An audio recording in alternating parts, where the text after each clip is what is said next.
I was 13 the summer we moved to Stillwater Lake. My dad had landed a job with the Forest Service, which meant packing up our lives in Denver and heading to the middle of nowhere, Montana. I remember sitting in the back seat, headphones on, as the trees closed in around us, swallowing the road whole. My mom kept saying it would be an adventure and that the fresh air would be good for me. I didn't believe her. The cabin wasn't much. 2 stories, weathered gray wood, and a porch that groaned under your weight. It sat at the edge of the lake, surrounded by towering pines that blotted out the sky. The lake itself stretched wide and still, like a piece of glass that hadn't been touched in years. The air smelled like pine needles and damp earth. It was the kind of place where the silence felt too heavy, like the world was holding its breath. Our dog, Scout, seemed uneasy from the moment we arrived. He was a golden retriever, usually a big dumb goofball who loved everyone, but here his ears stayed pinned back, his tail low, his eyes kept drifting to the tree line. I told myself it was just the new smells, and the first few days passed in a blur of unpacking and settling in. My room was upstairs, with a window that faced the lake. At night, the wind made the trees whisper and the water reflected the moon like a black mirror. It should have been peaceful, but it wasn't. The silence pressed down on me, thick and cold. It was on the 3rd day that we met him. Dad and I were out by the dock, trying to fix some of the rotted planks. Scout was with us, his body tense, his gaze locked on the woods. That's when I saw the man. He was standing just beyond the tree line, half hidden in the shadows. At first I thought he was one of the rangers from my dad's work, but something about him felt off. He stepped forward and I saw him clearly. He was old, maybe in his 60s, with a wiry frame and a face cracked and weathered from the sun. His hair was thin and gray and he walked with a slight limp. His clothes looked like they'd been worn forever, a faded flannel and jeans that hung loose on his frame. But it was his eyes that stuck with me, pale, like winter sky, cold and sharp, and they never left me. "Afternoon," he said, his voice rough, like gravel scraping metal. My dad, wiping sweat from his brow, nodded back. "Hey there, you live around here?" The man's lips curled, but it wasn't a smile. "Yeah, little ways down." His eyes flicked to me and I felt my skin crawl. "You must be the boy." I didn't say anything, just stood there with my hands clenched tight. "Name's Harlan," he said, his voice slow, measured. "Just thought I'd say hello, not many folks out this way." My dad extended his hand. "I'm Tom Moore, this is my son, Ethan." Harlan shook his hand, but there was something wrong with the way he did it. Too quick, too hard, like the motion didn't mean anything to him. His gaze slid back to me, and for a second his expression shifted, something cold and hungry behind those pale eyes. "You folks be careful," he said, his voice dropping low. "The lake, it's restless, has a way of keeping things." My dad frowned. "What's that supposed to mean?" Harlan's eyes never left mine. "Just keep your boy close and stay out of the water at night." Before my dad could say anything else, Harlan turned and walked back into the woods, his limp making his gait uneven. The trees swallowed him whole, and just like that, he was gone. Dad let out a breath. "Well, friendly neighbors, huh?" He tried to laugh, but it sounded thin. I didn't laugh. Scout was still growling softly, his body stiff, his eyes fixed on where Harlan had vanished. That night, I couldn't sleep. The wind rattled the cabin and the lake seemed too still, too perfect. I lay in bed watching the moonlight paint the floor silver. My window was cracked open and the air was sharp with pine and water. Then I heard it. A whisper. At first I thought it was the wind through the trees, but it wasn't. It had shape, words. "Ethan." My body turned to ice. I held my breath, heart thundering so loud I thought it would shake the room. The whisper came again, soft, rasping. "Ethan, come." Slowly my eyes crept to the window. My breath caught in my throat. Harlan was standing on the lake, not by the lake, on it. The water beneath him was smooth, untouched, as if he floated just above the surface. His pale eyes burned in the moonlight, fixed on me. His mouth was twisted into something that might have been a grin, but it was too wide, too sharp. My throat locked. I couldn't scream. I couldn't move. Then, with a flicker, he was gone. The lake rippled, but there was no splash. Nothing. I stumbled out of bed, my legs shaking so badly I nearly collapsed. I ran to my parents' room, my voice finally breaking free. "Dad, he's out there." My dad was up in an instant, grabbing the shotgun from beneath the bed. "Stay here," he ordered, his voice tight with something I hadn't heard before. Fear. But I didn't stay. I followed him downstairs, my heart hammering against my ribs. He threw open the front door and the cold night rushed in. The porch groaned under his boots as he stepped out, barrel raised. The lake was empty, only the wind and the trees. But Scout was at the window, teeth bared, growling low and deep, his gaze locked on the water. He saw him. I know he did. My dad searched the woods, his voice hard. "If you're out there, you're trespassing." The sound echoed, but nothing answered. Finally, he lowered the shotgun, his mouth a hard line. "Come inside, Ethan." The next day, my dad called the sheriff, a man named Bennett, who had the kind of face that looked like it never smiled. He listened to my dad's description, his expression unreadable. Then he said, "Man named Harlan, you said?" "Yes, older guy." Thin, limp. Bennett's face darkened and his eyes met mine. "There's no Harlan living out here." My dad's jaw tightened. He said he lived down the road. The sheriff shook his head. "The last Harlan I know of died 20 years ago, drowned in the lake." The room seemed to shrink around me, the air colder, thinner. We left the next morning. My dad didn't argue. He didn't even ask me why I couldn't stop shaking. He just packed the truck. I didn't sleep that night. I didn't close my eyes once. As we drove away, I turned back to the lake one last time. The water was smooth as ever, the trees standing like silent sentinels. No sign of Harlan, no sign of anything. But I heard it, the whisper, soft, drifting through the trees. "Ethan."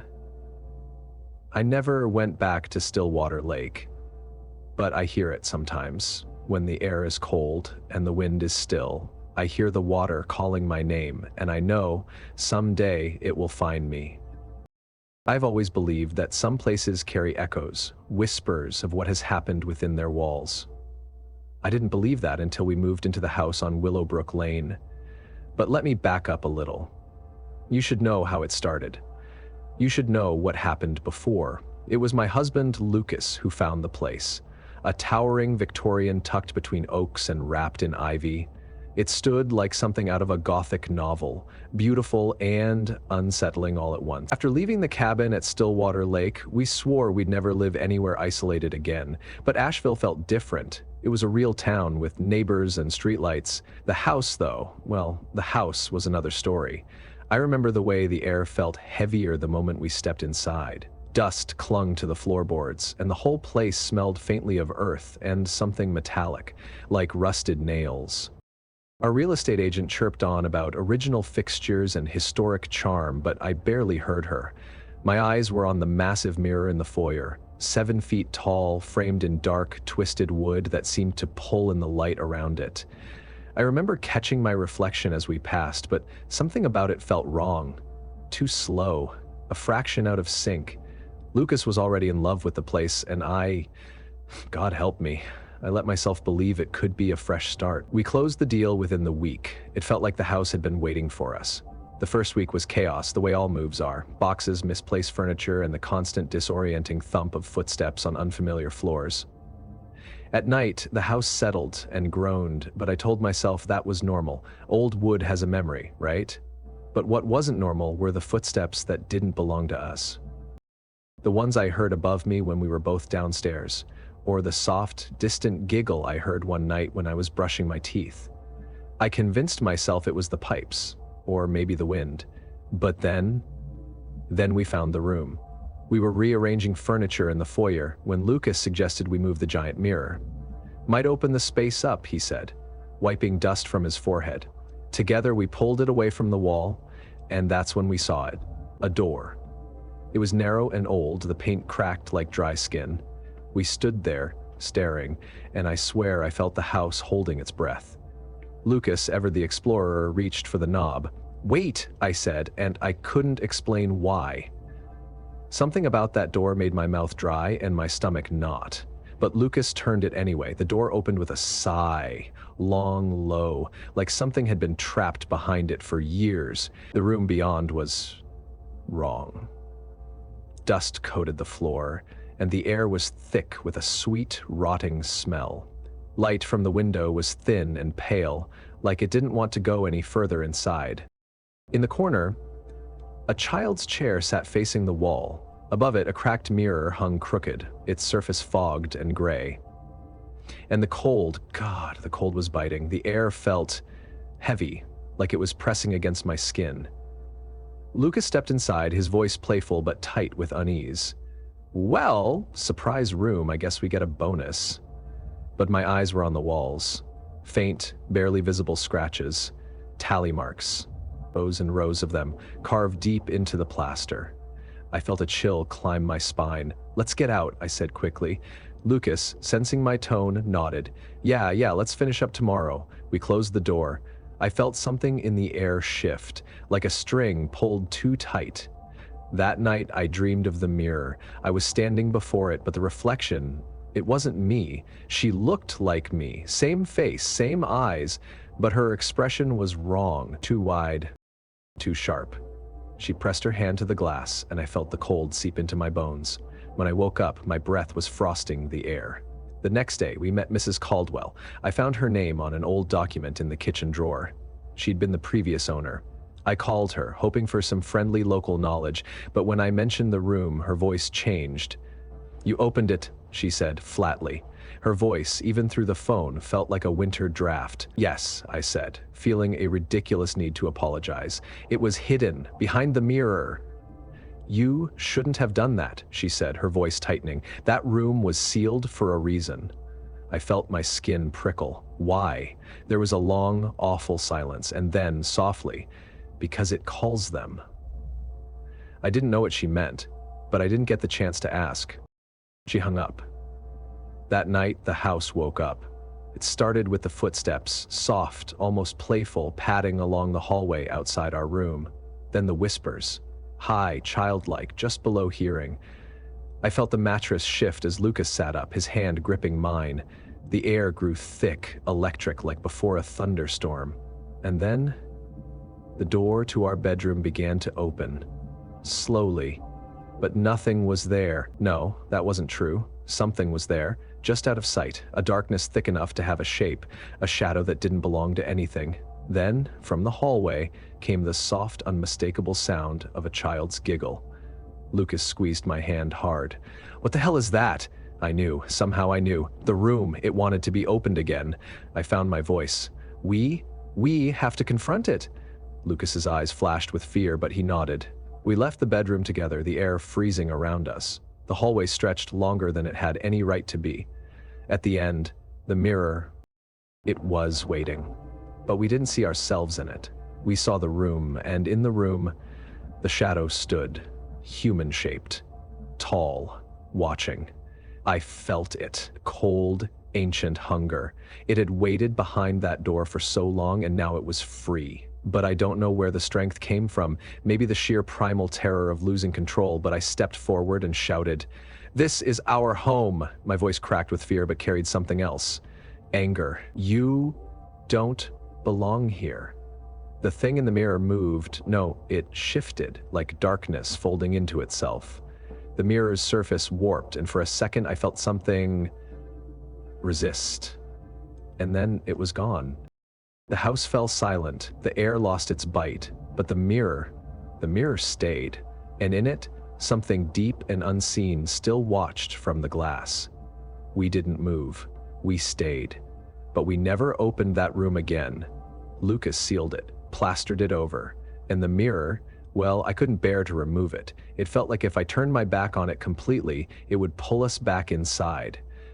Mrs. Caldwell was right. The room called things. And sometimes, when the house is still, I swear I hear them answer.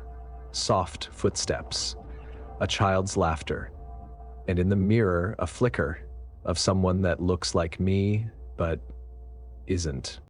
The passenger in the fog, I never thought I believed in ghosts, not until I heard about Daniel Hayes and the rocking chair that refused to burn.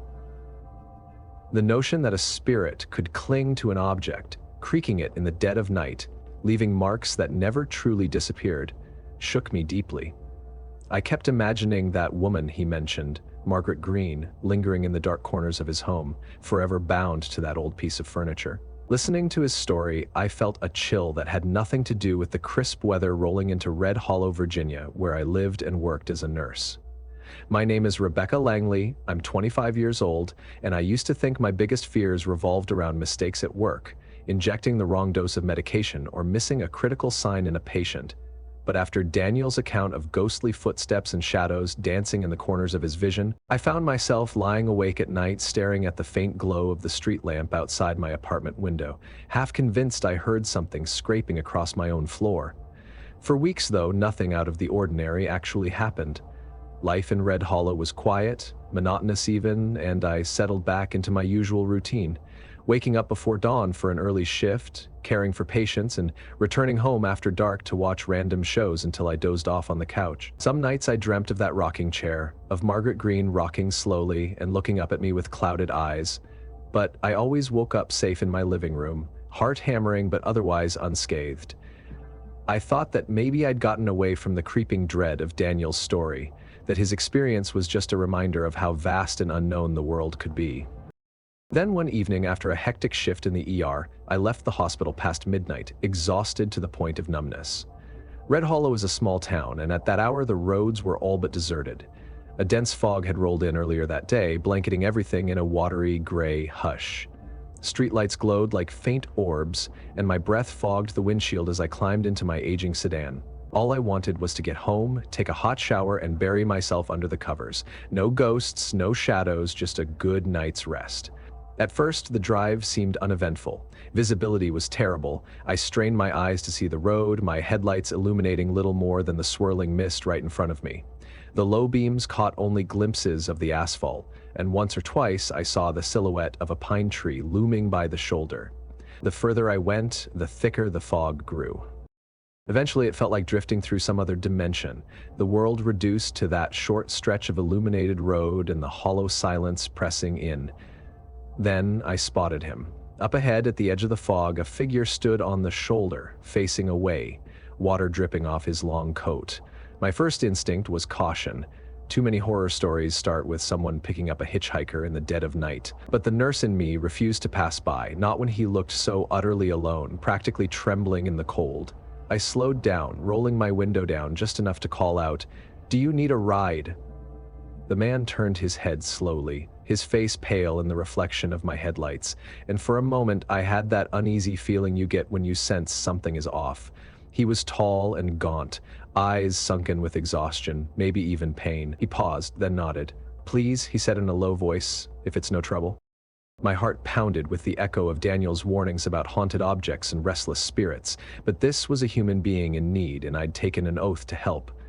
I unlocked the passenger door, watching him climb in with soggy clothes and a posture that suggested he carried the weight of the world on his shoulders. The seatbelt clicked, and the man exhaled a shuddering breath, water dripping from his dark hair. He said his name was David, didn't offer a last name, and I didn't press him for details. The moment he settled in, a sudden chill filled the car. At first I thought it was just the wet cold clinging to him, but it felt deeper than that, an uncomfortable sort of pressure in the air. Still, I forced a polite smile and asked where he needed to go. David just said, "Anywhere." He leaned his head back against the seat, eyes closed, as if the simple act of breathing was an effort. The low thrum of my engine felt too loud against the hush of the fog. For a few minutes, neither of us spoke. Then I noticed the temperature gauge on my dashboard dropping steadily. My breath started to show in faint puffs, as though it was the middle of winter, but it was only autumn, and despite the late hour, it shouldn't have been this cold. My teeth pressed against my bottom lip, heart thrumming with unease. I glanced at David to see if he noticed the temperature drop, but he just stared out the window, expression distant, eyes reflecting the swirling white outside. I realized I was gripping the steering wheel too tightly, so I tried to release some tension by talking. "Long night, huh?" I ventured, trying to sound casual. His eyes flicked toward me. "Something like that." There was a heaviness in his tone that made my skin prickle. I told myself not to pry. He was likely just a drifter or someone down on their luck. But an odd question slipped out anyway, perhaps driven by the claustrophobic sense that was building inside the car. "Where are you coming from?" His jaw worked for a second. "I don't remember." Then he smiled, but it was an empty, ghostly kind of smile, and I noticed his lips looked faintly blue. I nodded dumbly, returning my eyes to the road. The swirling fog and the diminishing temperature set me on edge. After another stretch of quiet, I glanced at the rearview mirror. My reflection looked pale and anxious, but behind me, in the back seat, I thought I glimpsed something move. My stomach clenched. I whipped my head around, but there was nothing there, just empty seats. When I looked back to the mirror, David was watching me through its reflection, and his expression looked warped, like his features had momentarily twisted into a grim mask, the corners of his mouth pulled up in a jagged grin. My foot slammed on the brake out of instinct, the tire skidding on the wet asphalt. "Jesus!" I gasped, trying to steady the car. My eyes darted from the road to him, but now he looked normal again, though unnervingly calm, his voice hollow. "Something wrong?" "No, I..." "Sorry," I managed, my pulse thundering in my ears. As I resumed driving, my mind raced. Lack of sleep could be playing tricks on me, or perhaps the fog refracted the light in a way that caused illusions. Still, I couldn't shake the feeling that something was dangerously wrong here. The thick mist pressed up against the windows, and the heater did little to warm the air. Then, in the dim glow of the dashboard, I noticed the clock flicker. The LED numbers flicked from 147 to 148, then back to 147 to 148, then back to 147. I stared, confused. Did I just imagine that? My phone, plugged in near the console, suddenly buzzed to life. I snatched it up, half expecting some emergency text, but the screen was black. The buzzing continued for a full 5 seconds, then cut out. David shifted in his seat, turning to face me. His eyes found mine in that cramped space, and I was startled by how dark they seemed, like deep wells of shadow. "You're shivering," he said softly. And I realized I was indeed trembling, goosebumps prickling across my arms. "It's cold," I murmured, turning the heater knob to maximum. The air stung with the scent of something metallic, and for a split second I was sure it smelled like old blood. We drove a few minutes more in silence, the tension coiled tight enough to snap. That was when David disappeared. I mean it literally. One moment he was there, face slack with quiet despair, and the next he was gone, as though the seat was never occupied. A strangled noise escaped my lip. The car wobbled, headlights cutting erratically through the fog, and up ahead a figure loomed in the middle of the road. I tried to swerve, slamming the brakes, but everything happened too fast. The car lurched, skidded, and spun off the asphalt with a sickening crunch. My head snapped forward, the seatbelt digging into my collarbone. Pain shot through my skull, and the world went black. I don't know how long I was out. When I came to, my hands were still clenched around the steering wheel, knuckles white. The windshield was cracked in a spiderweb pattern, and the passenger door was crumpled from colliding with something. A road sign, maybe? Dimly, I was aware of the taste of copper in my mouth. Blood, probably from biting my tongue. The driver's door creaked as I pushed it open, stumbling out onto the roadside.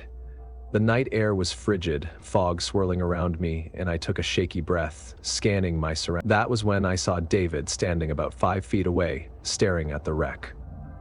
His coat was drenched, drops of water glinting in the faint beams of my shattered headlight. My heart lurched at the impossible reality.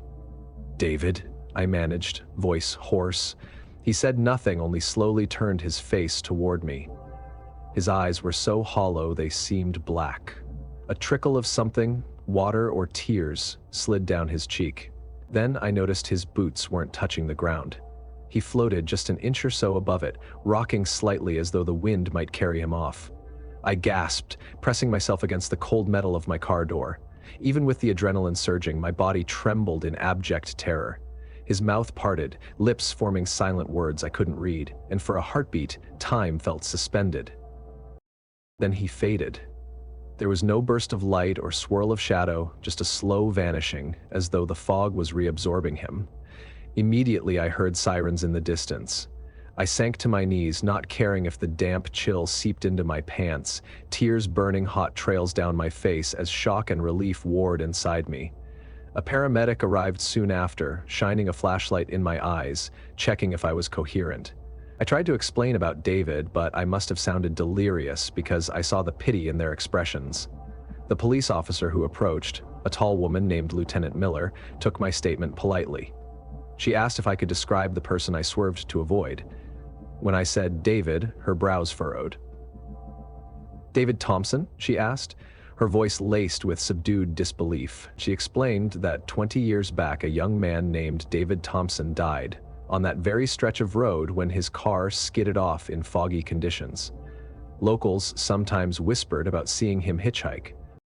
My blood went cold. The paramedic urged me onto a stretcher, and as they loaded me into the ambulance, I stared out at the swirling mist. In that moment, I understood. Just like Margaret Greene haunted her rocking chair, David Thompson haunted this road. Even after the paramedics patched me up and I got the all clear from the hospital to go home the next day, I never felt truly safe again. I tried telling some colleagues about the incident, but they just shook their heads, giving me gentle admonitions that my concussion was messing with my memory. Only one older nurse, her hair streaked with silver, squeezed my hand and whispered that I shouldn't drive alone at night for a while. That she'd heard stories too, rumors about a phantom hitchhiker forever trapped in the fog. In the following weeks, I avoided that route whenever possible, taking a longer way around the outskirts of Red Hollow. I thought maybe if I never went back, the nightmares would fade, but they didn't. I woke up at least once a night, drenched in sweat, certain I'd glimpsed David's reflection in my bedroom mirror or heard the squeak of wet boots in the hallway. One time I swore I felt cold water dripping onto my pillow, but when I snapped on the lamp, there was nothing there.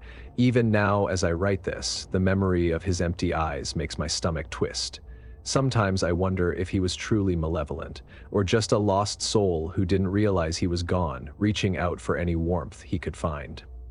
In a way, I pity him. Like Daniel's Margaret Greene, David is tethered to the place of his death, repeating the moment over and over in the swirling gloom, trying to hail a ride to somewhere he'll never actually reach. And no matter how far I drive or how many locks I secure on my doors at night, I can't escape the notion that he's still out there. The paramedics found my phone lying by the crash site, screen smashed but still flickering. When I finally got it repaired, I discovered my call log showed an outgoing call at the exact time of the accident. I had not dialed anyone, yet there it was, a 3-minute call to no number, accompanied by static as if from a distant, unreachable place. At the end of the audio file, barely audible, was a voice. "Stay with me." My heart pounded so loud that day, I nearly dropped the phone. I deleted the file, but the memory is burned into my mind. I think of Daniel Hayes sometimes, of how he found a way to make a sort of uneasy peace with Margaret's spirit in that rocking chair. But can you truly make peace with a ghost that haunts an entire road, its final moments echoing every time the fog rolls in? I don't think so. So I keep my own uneasy truce. I do not travel that route at night, and if I have to, I never stop, no matter how drenched or pitiful a figure on the roadside might look. I keep my eyes fixed on the road ahead, my knuckles white on the steering wheel, ignoring the impulse to check the rearview mirror. Because part of me is sure that one night I'll see David sitting there once more, wearing that same hollow expression, ready to vanish at the next corner. And if I make the mistake of stopping again, maybe next time he won't disappear. Maybe he'll finally take me with him, dissolving us both into the endless, murky fog that blankets Red Hollow. Whispers from the well. I was never the type to scare easily, at least not until I heard rumors of a strange hitchhiker haunting a fog-shrouded road in Virginia. They said a nurse named Rebecca Langley had nearly died picking up some phantom wanderer, and the thought of it kept me awake for days, imagining headlights cutting through mist, a silent figure in the passenger seat. But I tried telling myself that was all somewhere far away. Kansas was different. Wide open fields and big skies, no looming pine forests or swirling fog to hide restless spirits. Or so I thought. My name is Eli Carter, and I'm 14 years old. I live on the outskirts of Dover, a place so flat and unassuming that the horizon feels like it stretches forever. Our farm isn't huge, just a few acres of dusty land that my parents could afford. They've been too busy trying to keep us afloat financially to notice much else, and I'm left to my own devices a lot. That was how I ended up exploring the abandoned property just down the road, a sprawling mess of decaying barns and tangled weeds that no one had lived in for years. It's the kind of place you pass every day but never pay attention to until boredom and curiosity push you past the rotted fence posts. One afternoon, I worked up the courage to slip through a gap in the rusted wire and wander into that overgrown territory. The grass there was tall, brushing against my jeans in a way that felt like 1,000 insects crawling over my skin, and the wind hissed low through the skeletal remains of a barn whose roof had caved in a decade ago. Every now and then, I saw a rabbit dart through the brush, and the distant caw of crows punctuated the dead silence. I picked my way around debris, broken planks of wood, shards of old glass jars, until I reached the center of the property, where a single ancient oak tree stood sentinel. That was where I found the well. At first glance, it looked like nothing special, a circular ring of crumbling stone about waist high with a splintered wooden cover that had partially collapsed into itself. A coil of rope lay rotting beside it, and a rusted bucket hung precariously off a crooked nail. The moment I saw it, though, my heart did a small flip, as if my instincts recognized something was off. There was a tension in the air around that well, an unnerving hush that made the wind in the grass sound distant and muffled. All the farm sounds, crows, distant tractors, seemed to fade, leaving me in a kind of bubble of stillness. I swallowed hard, stepping closer, peering at the gap in the rotten wood. The darkness below seemed endless, and when I tossed a small rock inside, I never heard it land. That didn't make sense. I'd dropped bigger stones into wells before and always got a faint splash eventually. Here, I waited, breath held, but only silence rose to meet me. I told myself it was just deeper than usual or maybe choked with debris, but I couldn't shake the sensation that something down there was waiting. It all might have ended that day if I'd just turned around and gone home. But no, I had to come back. Curiosity overruled common sense. Day after day, I returned to that spot, lurking around the well, sometimes even talking aloud, as if expecting an echo. Then came the night the whispers started. It was well past midnight when a voice woke me. At first, I thought it was just a dream, but the sound was too distinct, too urgent, a soft, pleading murmur, like someone calling from a great distance. I sat up in bed, heart racing. My window was open to let in the summer air, and as I stared out at the moonlit fields, I heard it again. Please, help me. The hair on my arms prickled. It was faint, but it was real. Every instinct told me to hide under the covers and pray it went away, but an odd part of me needed to know. I slipped on my sneakers, crept out of the house, and followed the murmurs across the empty road, through the fence, and into the abandoned property. The moon cast a pale glow over the fields, and the well stood like a black hole in the earth. That was definitely where the voice was coming from, though it sounded distant, echoing as if traveling up a long tunnel. "Hello?" I whispered, heart thumping. "Is someone down there?" Silence. Then, just as I was about to turn and run, the voice came again, clearer this time. "Help me, I'm trapped." I felt a cold dread slither through my veins. If there was someone down there, how long had they been stuck? But the well's cover was mostly intact and no one had lived on this property for years. It didn't make sense. I shouted that I'd come back with help, though the thought of telling my parents or calling the police made me tremble. Would they believe me, a 14-year-old talking about voices in an abandoned well? Still, the moans below sounded so desperate I couldn't ignore it. I ran home, my mind reeling with possibilities. Maybe a homeless person or a runaway had fallen in. I woke my parents in a frenzy, but they dismissed it as a nightmare. My dad even threatened to ground me if I didn't go back to sleep. Infuriated and anxious, I waited until dawn, then rushed back to the well alone. I yelled down, asking if the person was still there, but the only reply was an echo of my own voice.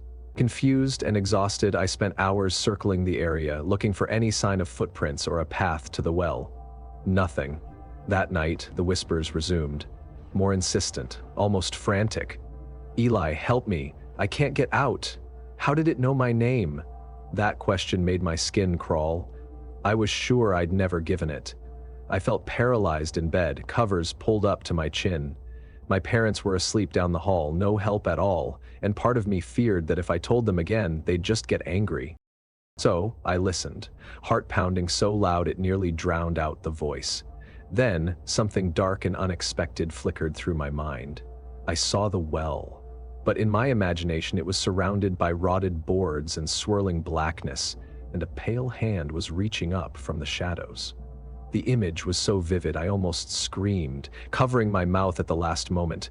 Over the next few days I tried to ignore the voice, but it followed me wherever I went. At school I'd hear faint murmurings in the cafeteria. Walking home I'd catch a whisper on the wind calling my name. Every time I tried to block it out, it grew louder. And then the dreams started. In those nightmares I saw a young girl named Clara. She looked around my age, maybe a bit older, with tangled blonde hair and huge, sorrowful eyes.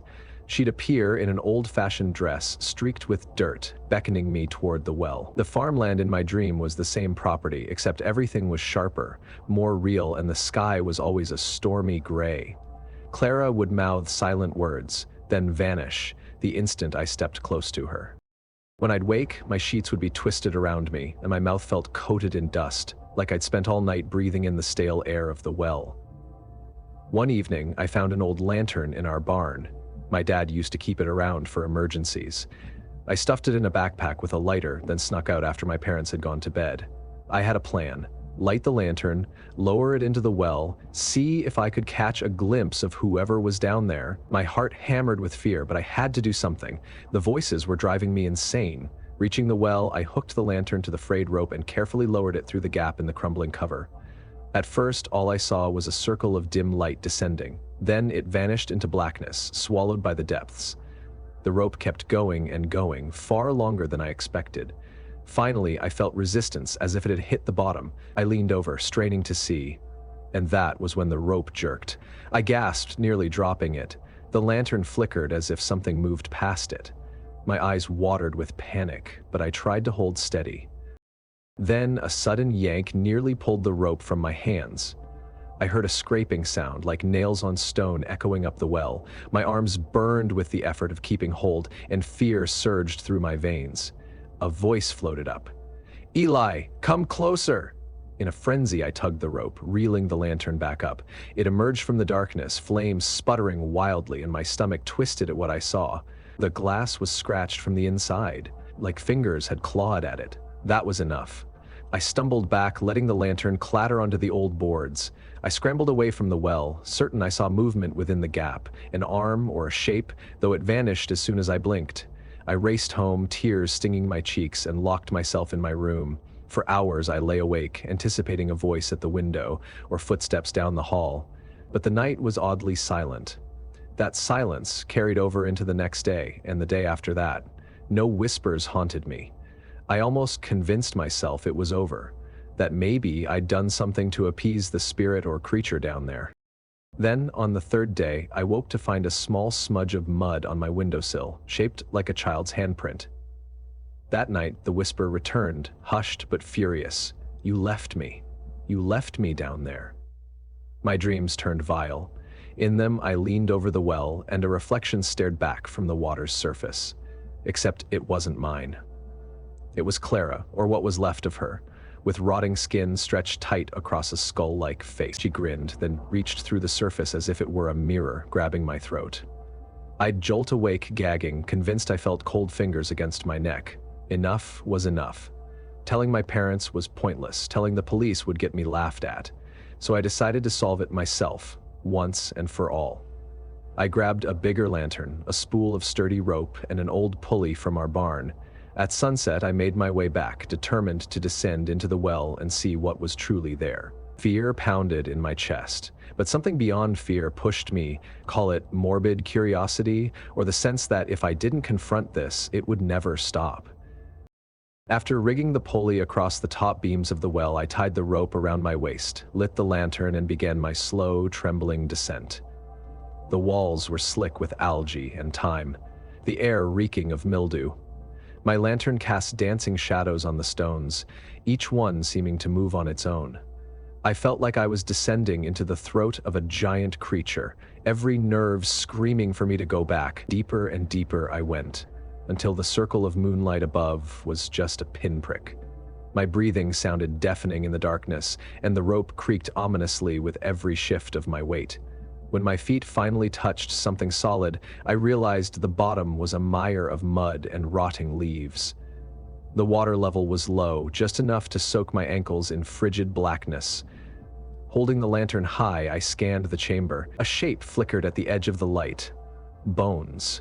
Human bones, half buried in the muck. My stomach twisted. The skull was cracked, and nearby was a small shoe. This was a child's remains. A tremor of horror ran through me. Then I saw something move behind the bones. Long, spindly fingers curling around a stone. My lantern flame sputtered as if a gust of wind blew it, but there was no wind here, just stale air and something else. Slowly, those fingers stretched out, and I noticed they weren't entirely human. Pale, elongated, the nails too thick and curved. Then I saw eyes shining in the darkness, hollow and hateful.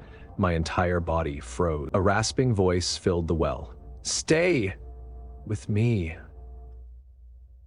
My mind shattered with terror. I scrambled to climb the rope, the lantern swinging wildly. In the flickering light, I caught one last glimpse of that creature. Wrinkled flesh, a mouth twisted in a silent howl, and those arms reaching up, trying to pull me back down. Above, the rope jerked, scraping against the pulley. My arms burned, and I let out a scream, all dignity lost. I had to get out, or I'd become another set of bones in this watery tomb. I heaved myself upward, ignoring the way my shoes slipped on the wet stones. That thing was behind me. I could hear a wet slithering, smell the rank odor of decay. My muscles trembled with every inch, but finally I hauled myself onto the rim. I kicked the rotted boards out of the way, scrambling onto the grass. The pulley squealed, and for a horrifying second I thought something was climbing the rope after me, but it snapped, falling into the darkness with a splash. The well's cover collapsed on itself, sealing the pit. I lay there, panting in the moonlight, tears streaming down my face. I didn't dare move, half expecting a clawed hand to burst through the rubble, but nothing happened. Slowly I rose, grabbed my bag, and fled. I've never gone back. Sometimes, though, late at night, I hear the faintest whisper of my name on the wind. My parents scold me for not sleeping, for letting my imagination run wild, but they don't know. There's something down in that well, something that used to be a girl named Clara, or maybe it devoured her spirit altogether. It's ancient, hungry, and full of malice, and I fear that one day the rubble might shift, the well opening its mouth again to call out for help in that sorrowful, pleading tone. I'm not sure how to stop it, or if it even can be stopped. All I know is the hush in the fields of Dover, Kansas is no longer comforting to me. It's a silence that seems to watch, waiting for a chance to speak again, to lure another unsuspecting soul. If you ever come across an old well, rotting and forgotten, I beg you, don't listen when it whispers your name. Just walk away. Because now I understand all too well how some spirits cling to roads or chairs or hidden rooms, and how one, right here in Dover, clings to a well that should have stayed buried forever. I first heard about that old farmhouse in Kansas from a young boy named Eli Carter, though his story reached me only in fragments through the quiet rumors that sometimes circulate among people who've experienced things they can't explain. The tale of his encounter with a malevolent presence lurking in a well made my skin crawl, reminding me of places and hauntings I once thought existed only in feverish imaginations. Yet, after hearing about old barns, phantom voices, and the pale arms reaching up from the darkness, I could not ignore a prickle of dread that settled in my own bones. My name is Madison Blake, 32 years old, and a high school teacher by trade. Last month, worn out from grading papers and longing for a break from the mundane routine of daily life, I decided to take a weekend trip to Salem, Massachusetts, hoping to soak in some of its autumn charm and maybe indulge in the town's legendary history. I'd heard that Salem always had a faint undercurrent of the uncanny, a place where past and present tangle in whispers you sometimes catch at the edge of hearing. It sounded like the perfect place for a little adventure, a chance to face my mild curiosity about the supernatural without really believing I'd find anything truly frightening. The Briarwood Inn, a historic hotel on the outskirts of town, stood 3 stories high, with a grand facade that must have been breathtaking a century earlier. Now its paint was peeling in spots, and the ornate carvings around the windows looked tired and worn. Still, I found it charming. Stepping inside, I noted the gleaming wooden floors and the heavy chandeliers swaying gently overhead. The lobby smelled faintly of lavender polish with a trace of mustiness underneath, as though the building was perfumed to disguise a deeper rot. I checked in at the front desk where an elderly clerk named Mrs. Harding greeted me with a polite, if distant, smile. She handed me a key embossed with the number 213 and said, "Your room is on the 2nd floor at the end of the corridor," then quickly averted her gaze, as if she didn't want me asking too many questions. I should have noticed her slight hesitation, the subtle tremor in her hand as she passed me the key, but I was too exhausted from the drive to pay it much attention. The hallway leading to my room was narrow, lit by a series of dim sconces that cast flickering light across the faded wallpaper. I counted the doors: 205, 207, 209, each with an old-fashioned brass handle. At the far end, number 213 waited, the door thicker and older looking than the others. My first thought was that I'd lucked into some sort of vintage suite, but as soon as I set my bags down and entered, a subtle chill grazed the back of my neck. The room itself was small, containing a double bed with a carved wooden headboard, a tall armoire with squeaky hinges, and a window draped in heavy burgundy curtains. The temperature felt a few degrees colder than the hallway, but I assumed the heating system in an old place like this might be finicky. I set my suitcase on a battered luggage rack and inspected the bathroom, finding clean towels and a clawfoot tub that looked like it had been around since the hotel's opening. Initially, it all seemed perfectly normal. Then I noticed that the window wouldn't budge. No matter how much I tugged, the latch refused to give. I shrugged it off, figuring it was painted shut.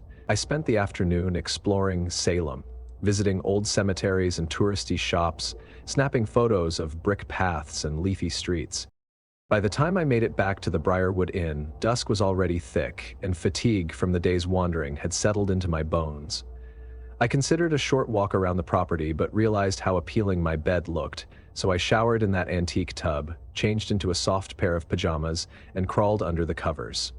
Almost immediately, my eyelids drooped, lulled by the faint hum of the inn's ancient pipes. I drifted off, dreaming of shadowy shapes dancing among gravestones, and the next thing I knew, I jolted awake to pitch darkness. My phone, which I'd left charging on the nightstand, showed the time as 2:13 a.m., except the numbers kept flickering, as if the screen was glitching. I blinked, trying to shake off the grogginess, and realized the overhead light was off, even though I could have sworn I'd left it on at a low setting. A strange heaviness clung to the air, like the atmosphere just before a thunderstorm, and the faintest whisper reached my ears, sounding like someone murmuring from behind the walls. Annoyed and spooked in equal measure, I sat up and fumbled for the lamp switch. The lamp flickered to life, illuminating the cramped space. Everything looked normal enough. The armoire stood silent, the curtains were drawn, the door was closed, yet the sense of wrongness remained. I tried to check the time more carefully, but my phone screen displayed only 2:13 a.m., frozen. I tapped the screen, pressed buttons, nothing changed.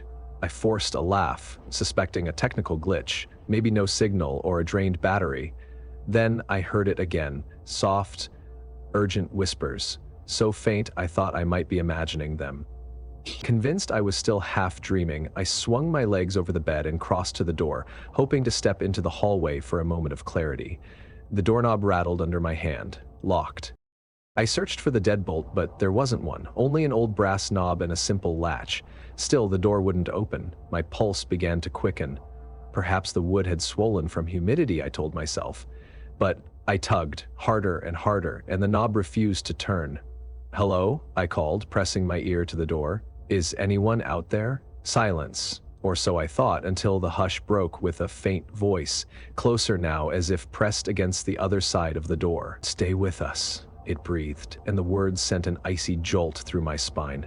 My heart pounded. I tried to remain rational. Maybe some mischievous guest was playing a prank. My phone still stuck at 2:13 a.m. I tried the landline phone on the nightstand, only to find there was no dial tone. That was when panic truly set in. No functioning phone, no open window, and a locked door from the outside. I banged on the wood, yelling for help, but the corridor beyond seemed empty. The whispers, however, grew more pronounced. At times they felt distant, muffled, and other times so close I could almost feel cold breath at my ear. With no other option, I turned my attention to the window. The latch still wouldn't budge, so I yanked one of the heavy chairs from under the small table and tried to pry the frame. The glass rattled but refused to break. Like everything else in this room, it was as if some malevolent force had sealed it shut. My breath came in ragged gasps, and sweat trickled down my temple despite the frigid air. The lamp began to flicker, and the walls seemed to darken, as though shadows bled across the wallpaper. My phone, still on the nightstand, started to vibrate without ringing. I picked it up, desperate for some sign of normalcy, only to see that the screen showed a call coming from my own number. "What the?" I whispered, hands trembling. With no idea what else to do, I answered. Static hissed.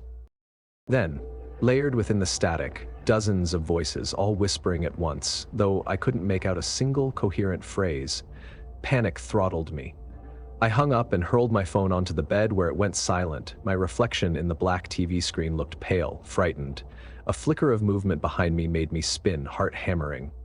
The armoire's door had swung open, revealing only darkness inside. "Stop it!" I said, trying to convince myself I was addressing a prankster or maybe my own overactive imagination. But something was definitely there. A shift in the air, like a presence stepping out from behind the furniture.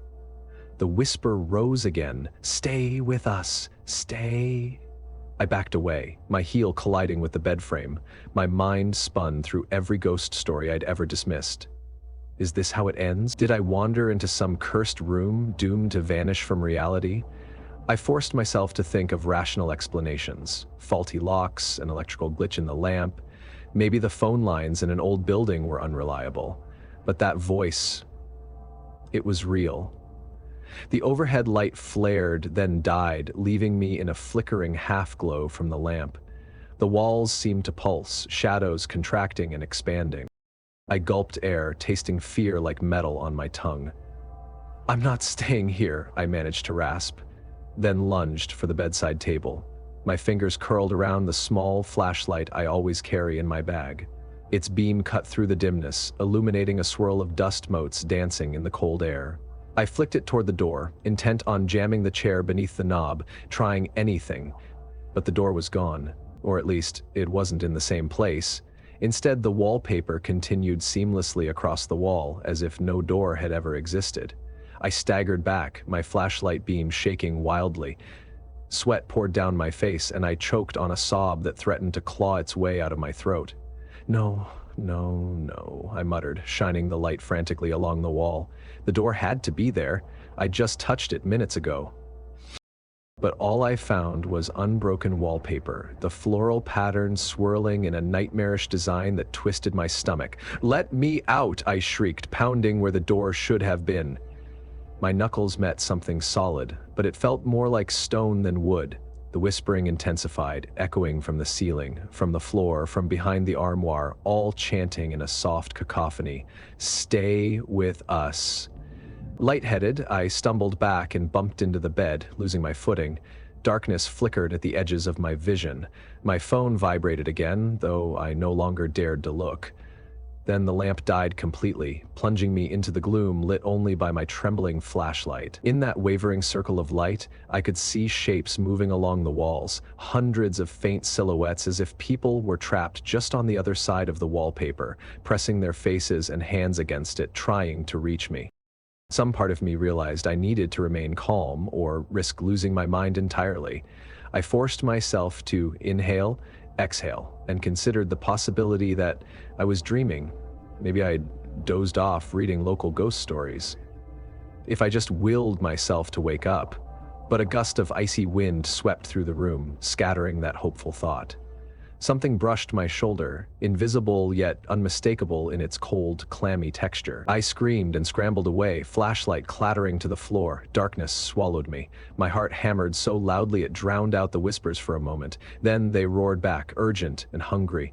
At the very limit of my endurance, I felt a strange snap in the air, like a rubber band releasing tension. I tumbled forward and the room brightened. The floor seemed to tilt under me, and the next thing I knew, I was sprawled in the hallway of the Briarwood Inn, gasping for breath. It was morning. Sunlight trickled through a small window at the far end of the corridor. The battered door labeled 213 stood ajar, and I could see a normal-looking bedroom within. No flickering lights, no swirling shadows. I collapsed against the wall, tears streaming down my cheeks. Moments later, I heard footsteps approach. Mrs. Harding, the elderly clerk, emerged from the stairwell, her eyes wide with alarm. "Miss Blake, what on earth happened?" she asked, voice trembling. I couldn't speak. She helped me stand, and when I glanced through the open door of 213, it was just a vacant, ordinary guest room. The bed was neatly made, the curtains parted to let in the day. My phone lay on the nightstand, quietly charging, its screen showing 7:45 a.m. No sign of the nightmare I'd just endured. Except for the cold dread that still gripped me. Unable to form a coherent explanation, I let Mrs. Harding guide me downstairs. She apologized repeatedly, muttering how she'd told her manager that room needed permanent closure after what happened before, though she never specified exactly what that was. My body shook so violently I could barely hold a glass of water she offered me. I glanced at the lobby mirror behind the front desk, a tall, ornate thing with intricate patterns carved into the frame. My reflection stared back, pale and haunted, eyes ringed with exhaustion. But then I noticed something that nearly stopped my heart. My reflection wasn't moving with me. My real hand lifted, but the reflection's hand remained at my side. Slowly, the reflection's lips curled into a faint, knowing smile, even as I stood frozen in horror. Then it caught up, mimicking my movements like a delayed echo. I almost dropped the glass, forcing myself to breathe. Mrs. Harding didn't seem to notice. Instead, she pressed me to sign a different register, offering a full refund and quietly begging me not to speak ill of the inn's reputation. "We'll close off room 213 again," she said, her voice quavering with genuine fear, as though the room itself might overhear. I couldn't argue or question her. I only wanted to flee. I gathered my things, refused any further assistance, and left the Briarwood Inn as fast as my trembling legs could carry me. Even now, back home in my cramped apartment, I can't shake the feeling that part of me remains trapped there. Every mirror I pass makes my heart leap. Sometimes, for just a blink, I see my reflection, pause, or stare at me with eyes that aren't quite my own. And I know, in the depths of my mind, that no matter how far I run, no matter how well I convince myself it was just a horrific dream, that room is still waiting, sealed off and silent, harboring whatever malicious force has taken root within those walls. Because some echoes don't stop at locked doors, nor do they vanish when the sun rises.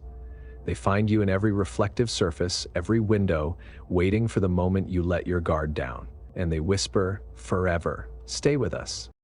Each of the 6 stories in this anthology, Ethan's unsettling discovery at Stillwater Lake, Lucas and Maria's silent terror behind the mirror, Daniel's eerie encounter with a steadfast rocking chair, Rebecca's brush with a ghostly hitchhiker, Eli's horrifying descent into the farmhouse well, and Madison's nightmarish ordeal in room 213, explores the fragile boundary between our mundane reality and the unknown lurking just beyond. As the author, I want to remind readers that horror, at its heart, is not merely about frightening apparitions or malevolent forces.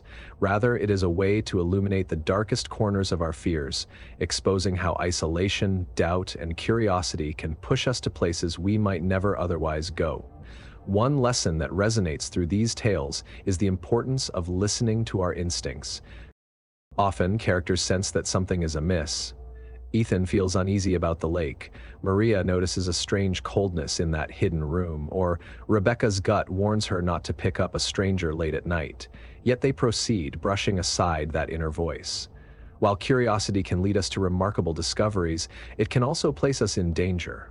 Heeding that sense of foreboding, or at least acknowledging it, could prevent us from stumbling into moments we might one day regret. Another takeaway is the power of empathy and connection. In facing the unknown, it is easy to feel profoundly alone, whether trapped in a ghostly hotel room or confronted by something monstrous in the dark. Yet time and again, characters find courage when they remember the people who ground them, loved ones, mentors, even fleeting allies. Horror thrives on solitude, but hope often emerges from unity, from the belief that we need not face nightmares unaccompanied. So, above all, these stories highlight that even the scariest hauntings reflect our deepest anxieties, the fear of being watched, of not being believed, or of never escaping our personal darkness. While each haunting is unique, whether it's a restless spirit, a whisper in the walls, or a chilling presence on a deserted road, they all remind us to face our fears head on. That doesn't mean acting recklessly, but rather refusing to let terror define us. Sometimes it is enough to simply close a door and walk away. Other times, we must confront what lurks behind it. Thank you for joining us on this journey into the unknown. Your support and willingness to embrace these haunting tales mean everything to Enigma of the Unknown. When you share your thoughts, leave a comment, or pass these stories along to a friend, you help keep the flame of storytelling alive. My hope is that once the adrenaline wears off, you'll carry a fresh sense of wonder and caution out into the world. After all, life is mysterious enough on its own, and who knows what might be waiting just out of sight for those brave or curious enough to look. Stay safe, stay curious, and remember, some doors once opened cannot easily be closed again.